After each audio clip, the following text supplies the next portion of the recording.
Ayon kay Davao City Representative Paulo Duterte, hindi muna babalik sa Pilipinas si dating Pangulong Rodrigo Duterte hanggat si Pangulong Ferdinand Marcos Jr. ang nakaupo sa pwesto.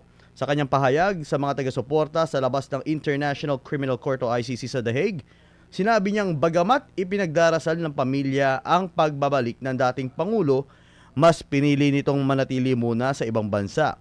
Ibinahagi din ni Representative Duterte na maayos ang kalagayan ng kalusugan ng kanyang ama. Kumakain ng maayos at nadadagdagan ng timbang bagamat pumayat ang mga binti dahil sa kakulangan sa ehersisyo. Ayon sa kanya, maayos naman ang pangangalaga ng mga doktor sa loob ng ICC detention facility.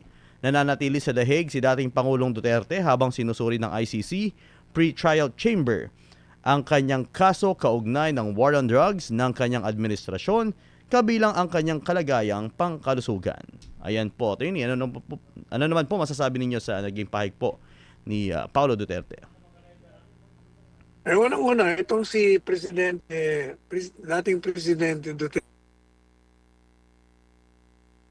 tingin ko, hanggat ang presidente ng bansa ay si Marcos Jr. Kasi nga, siya nga nagpa-aresto eh. Siya nagpakulong. Siya nagpatapon. Si Presidente Duterte. Kaya most likely, hanggat nakaupo yan, hindi niya papabalikin yan. At kung magkaroon naman ng pagkakataon na ma-release, sa tingin ko si Presidente Duterte, kahit na panahon ng Marcos Jr., hindi mo mapipigilan na hindi bumalik yan. Knowing him, babalik yan at babalik yan dito kahit sinong presidente rito.